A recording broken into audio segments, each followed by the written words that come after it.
Welcome back. So Minnesota lawmakers are hoping to get the green light for speed enforcement cameras in a few select cities in Minnesota. The Senate passing a bill to make this reality potentially, and it could begin as early as next summer if the House follows their lead. Join us now to discuss is the bill's sponsor, Minnesota Senator Zainab Mohammed. Senator, thank you so much for joining us. We appreciate it. Thank you for having me this morning. Tell us where we're at this point, because this started off as a hope for you and some others for speed cameras all over the state. Yeah. But now it's down to just Minneapolis and Minnesota Heights. Tell us about the change. Yeah, the bill came to my desk a year ago when I started in the legislature, and we heard from so many people with different opinions who wanted to see so many changes within the bill. So we took our time over the course of the last session. During the interim, we worked on it. And now it's, I think, ready to go. It's gone through the Transportation Committee, it's gone through the Judiciary and Public Safety Committee, and now it's back in Rules Committee so that it can be in the Transportation Omnibus Bill.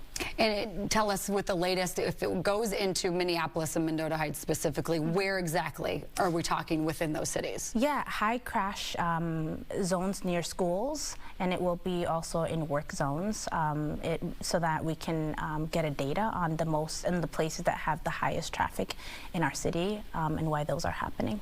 I know some critics have had concerns about privacy. What do you say to those folks? I mean, we have a lot of cameras across the state, the MnDOT cameras, but this would be a bit different, and this would be some enforcement.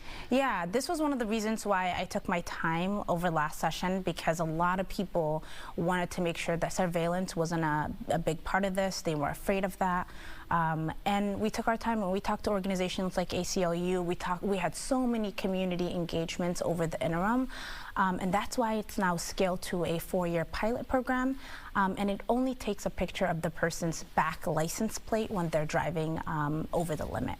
And so it will not, we are protecting people's privacy as we implement these cameras. And it would have to be a pretty clear, obviously a pretty sharp camera.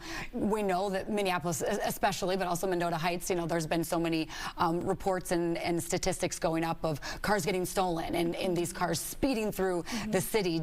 What do you say to the critics that say somebody doing that and speeding at high rate of speed, a camera is not going to stop them? Yeah. What do you say to those folks? That's a good question. I think it's important to know that I was a victim of somebody who stole a car and was driving really fast down Lake Street last summer, 2 summers ago, when I was running for office, and I got into a really bad car crash that could have ended my life.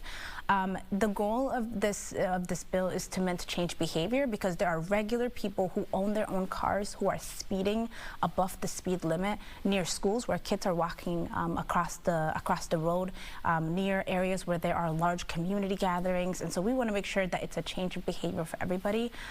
It will not fix the issue right away. I think it's meant to change behavior for people in our community so that they're more cognizant when they're driving on our roads. And again, as a pilot program, this would kind of be testing the waters for the next few years and then see where it would go from there? Correct. It's a pilot program, 4 years, and it's not meant to be punitive as well. That was another conversation that came up, to make sure that people are not being penalized, but that they are aware of their surroundings when they're driving. And I think when everybody is aware that there's a camera as you're speeding through, they're going to change how they're driving. And so it's a 4-year pilot program, and it's meant to change behavior. All right, Senator Mohammed, we'll watch and see where it goes this session. We appreciate your time. Thank you so much. Thank you. I appreciate it. All right.